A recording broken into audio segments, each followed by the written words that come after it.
मैं हूं आपके साथ सुप्रीम शर्मा। तो चलिए शुरुआत करेंगे बुलेटिन की। जम्मू कश्मीर के डिप्टी सीएम सुरेंद्र चौधरी ने जम्मू कश्मीर में आतंकी हमलों और मुठभेड़ों की कड़ी निंदा की है। डिप्टी सीएम ने इन आतंकी वारदातों पर लगाम कसने के लिए सुरक्षा बलों से भी अब रणनीति बदलने का आह्वान किया। डिप्टी सीएम सुरेंद्र चौधरी जो है ये पदभार संभालने के बाद आज पहली बार जम्मू स्थित नेशनल कॉन्फ्रेंस कार्यालय में पत्रकारों के सवालों के जवाब में सुरेंद्र चौधरी ने कहा कि अब सुरक्षा ग्रिड पर भी सोच विचार कर इसे और मजबूत बनाने की जरूरत है ताकि आतंकवाद का सिरे से सफाया किया जा सके। वहीं पर सुरेंद्र चौधरी ने भारतीय जनता पार्टी को भी लोगों के मुद्दों पर बात करने की सलाह दी। इससे पहले सुरेंद्र चौधरी और उनके साथ मौजूद अन्य कैबिनेट मंत्रियों का नेशनल कॉन्फ्रेंस की जम्मू संभाग की इकाई के नेताओं ने जोरदार तरीके से स्वागत किया। हिंदुस्तान के आइन को मजबूत करना चाहती है, लेकिन इस कीमत नहीं कि हमारे लोगों की जाने जाएं। इसलिए जो लोग गए हैं, ये गए हैं या इससे पहले गए हैं, हम चाहेंगे कि ये आखिरी हो। इसलिए चौधरी को ग्रिड को अपना सोच विचार करना होगा, उनको अपनी पॉलिसी बदलनी होगी, इन पे स्ट्रॉन्ग का कदम लेना होगा और हम इसकी निंदा करते हैं। बीजेपी को बोलो जम्मू के लोगों की पकड़ी मत उछालो, उनको बोलो लोगों के मुद्दों की काम करो। यहाँ बेरोजगार घर घर में बच्चा बेरोजगार है, उससे बात करो। आपकी जमीनें लोग बाहर के लेके जा रहे हैं, उनसे बात करो। बाहर के लोग यहाँ कितने डिपार्टमेंट में नौकरी हो, मैं उम्मीद करता हूँ कि मीडिया उन ऑर्डरों को खंगाले और उनको सामने लाए कि कौन कौन से डिपार्टमेंट में कौन से लोग बात है। आपको देखोगा केएस के अंदर भी एक लड़की आई है, तो इसलिए ये कोई छोटा मैसेज नहीं है। आप लोग जम्मू कश्मीर के बच्चे कहाँ जाएंगे?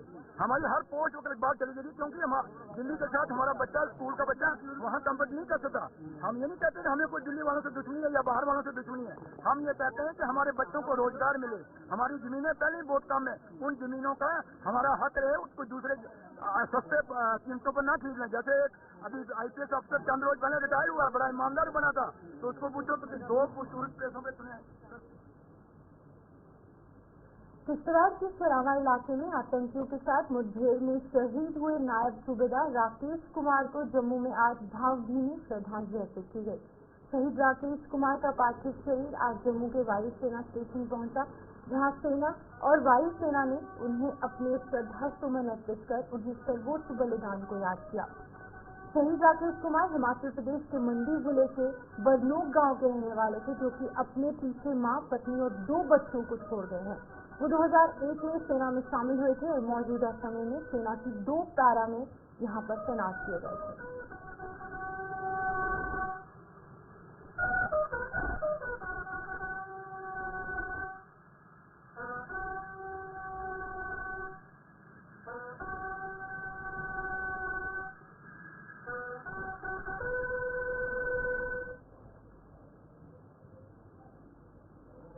जम्मू कश्मीर में दिन ब दिन बढ़ती जा रही आतंकी घटनाओं के विरोध में आज जम्मू पाकिस्तान मुर्दाबाद के नारों से गूंज उठा। शिवसेना डोगरा फ्रंट ने पाकिस्तान के खिलाफ जोरदार तरीके से प्रदर्शन किया और प्रदर्शन करते हुए उसका झंडा जलाया गया और सरकार से आतंकियों को पनाह देने वालों को सख्त से सख्त सजा देने की मांग की। फ्रंट के अध्यक्ष अशोक गुप्ता ने आतंकी वारदातों पर श्वेत पत्र जारी करने की जरूरत पर बल दिया ताकि ये पता लगाया जा सके कि आतंकी यहाँ किस तरीके से पहुंचे हैं और उन्हें पनाह देने वाले कौन से लोग हैं। पाकिस्तान पाकिस्तान पाकिस्तान पाकिस्तान 370 वापस नहीं आने वाली है, लेकिन व्हाइट पेपर इशू करो।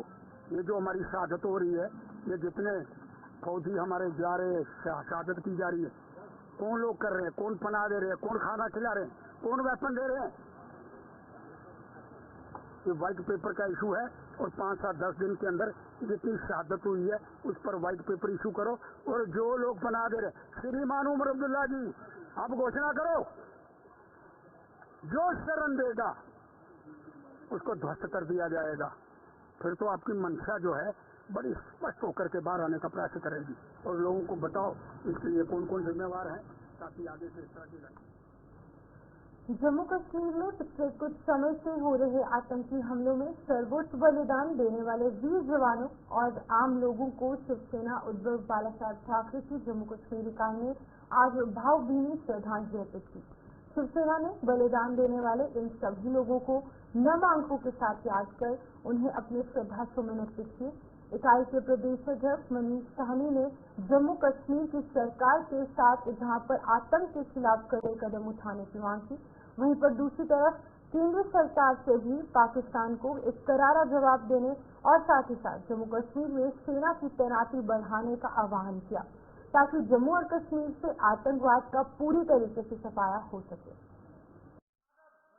देखिए, पिछले 30 दिनों की बात करें, 8 अक्टूबर से लेकर आज तक की बात करें तो जम्मू कश्मीर के अंदर 10 बड़े आतंकवादी हमले हो चुके हैं, जिसके अंदर 14 निर्दोष और निहत्थे लोगों को अपनी जान गंवानी पड़ी है।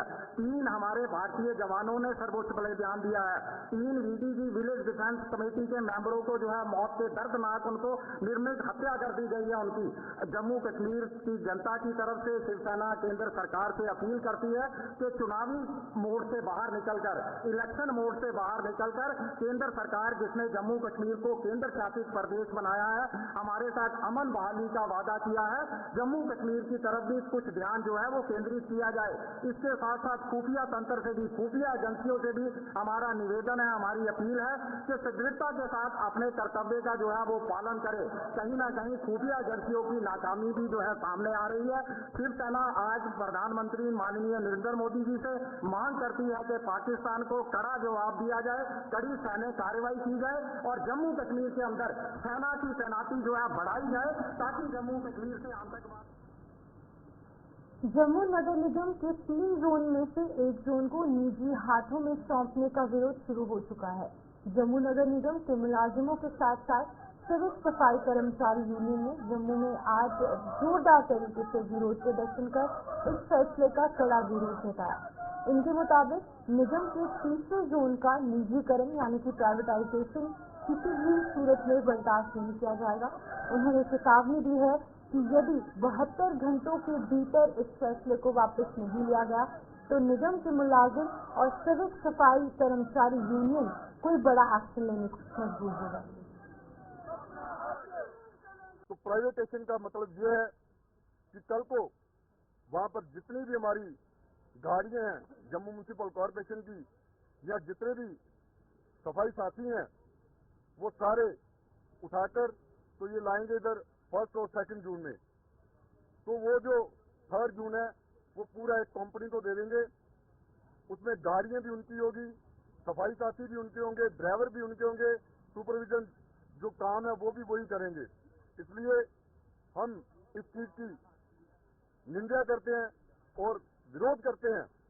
और मैं मीडिया के माध्यम से ये कहना चाहता हूं, अगर 72 घंटों में इन्होंने अपना डिसीजन वापस नहीं लेते हैं तो हम सभी मुलाजिम साथी जम्मू म्यूनिसिपल कॉरपोरेशन के जितने भी मुलाजिम हैं।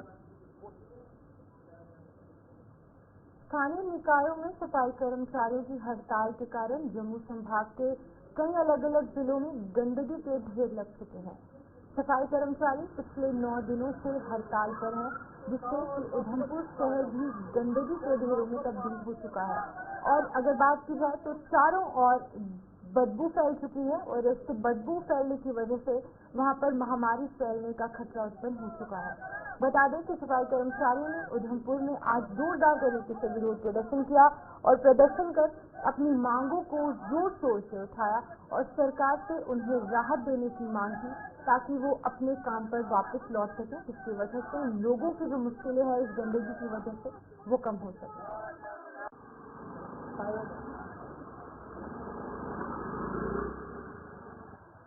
जिंदाबाद जिंदाबाद। हम क्या चाहते हैं, हम क्या चाहते हैं, इंसाफ क्या दे, सोनी पंजाब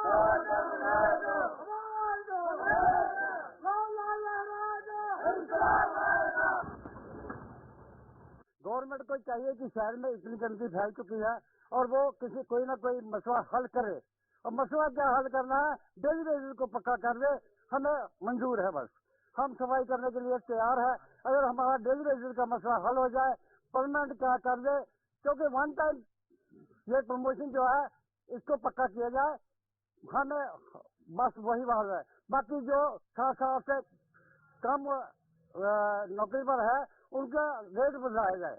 रेट ज्यादातर मांग यही है और कोई मसला हमारा नहीं है, क्योंकि अब तो गवर्नमेंट भी तंग हो चुकी है। मुलाजिम तो तंग हो चुके हैं, लेकिन गवर्नमेंट भी तंग हो चुकी है। इसलिए गवर्नमेंट को चाहिए कि वो कुछ न कुछ हल निकाले। हमारे ये भी 9,000 से आज क्या बनता है, इसलिए मैं गवर्नमेंट से यही अपील करते हैं कि डेली वेजेस का मसला। कठुआ में भी सफाई कर्मचारियों ने आज जोरदार प्रदर्शन कर अपनी मांगों को जोरों शोरों से उठाया।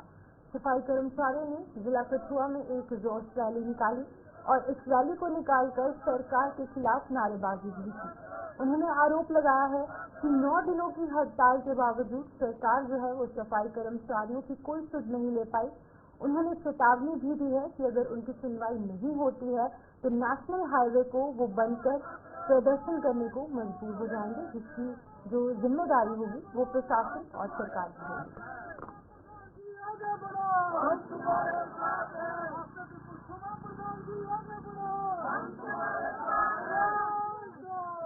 आज जिस साढ़ा जरा हड़ताल का नोमा देना है, इस वक्त टेलीविजन जड़े है सारे बेसफर है। बहुत बुरी हालत है टेलीविजन की। आस आगे आइए अज दरी पर बैठे गए म्यूनसिपैलिटी कौंसल के अंदर और इस वक्त चाही रैली कटी है जिन्हें भी टेलीविजन है आइए नेशनल हाईवे जाइए पूरा जाम कर देना, उत्थे गंद पाई देना, ट्रालियां भरिए ले पूरिया तो गंद पाई देना, उत्थे जाइए नेशनल हाईवे बंद कर देना।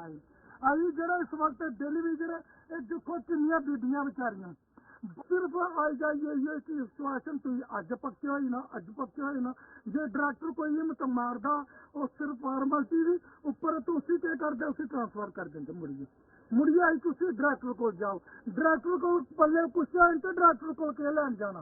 असं ये चाहते हैं कि गौरमेंट साढ़े कन्नै सीधी गल करे, सानू आर्डर दे तो अं दरी उपर उठना, नहीं तो साड़ी जी हड़ताल ये लगातार चलती रौनी है।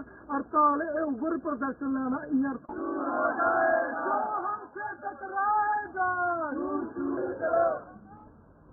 अब जिला रोडा के हवाले से भी बात होगी, जहां पर की सफाई कर्मचारियों ने आज अपनी हड़ताल शुरू करने के बाद सरकार के खिलाफ जोरदार प्रदर्शन किया।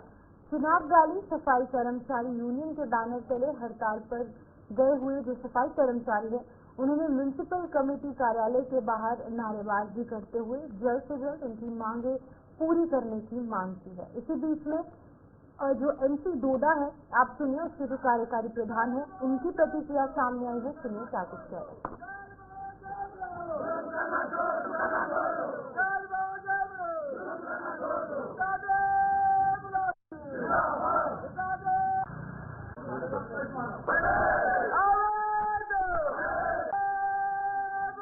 जायज डिमांडें पूरी नहीं होगी, क्योंकि इस वक्त आप जानते हो कि ये जम्मू कश्मीर में स्ट्राइक है। अगर ये पूरी नहीं हुई है तो मजबूरन हमें रोड पे आना पड़ेगा, कुछ और करना पड़ेगा जो आज तक इस जोड़ा में हुआ नहीं है वो करना पड़ेगा हमें। देखो जी, हम नहीं चाहते हैं कि हमारा शहर गंदा रहे, मगर मजबूरी है, क्योंकि ये तो बड़ी डिमांड है हमारी रेगुलाइज करना। यहाँ तो अगर हमें अपने लिए झाड़ू मांगना पड़ता है, वर्दी मांगनी पड़ती है, बिल का मांगना पड़ता है, कोई भी चीज मांगनी पड़ती है, उसके लिए भी हमें मीडिया का सहारा लेना पड़ता है। मैंने पहले भी आपको बैठ दी थी कि ये नोटिफाइड एरिया ही ठीक था, तब सब कुछ मिलता था। अब ये डोडा काउंसिल बनी हुई है। इस वक्त ये जिस वक्त भी हमने, मुझे 15 साल हो गए, 15 साल में आज तक इन्होंने कभी भी चुपचाप करके तनख्वाह नहीं, सफाई कर्मचारी की तनख्वाह नहीं निकाली है। हाँ, ये है कि अगर सफाई कर्मचारी सवेरे वार्ड में जाएगा, अगर उसको कोई बच्चा बीमार हो गया, बीबी बीमार हो गया, खुद बीमार हो गया या बाप बीमार होगा, उसको अगर 2 बजे वो हाजिरी नहीं आएगा, उसको बाकायदा रजिस्टर पे एब्सेंटी लग जाती है, उसकी तनख्वाह काटी जाती है।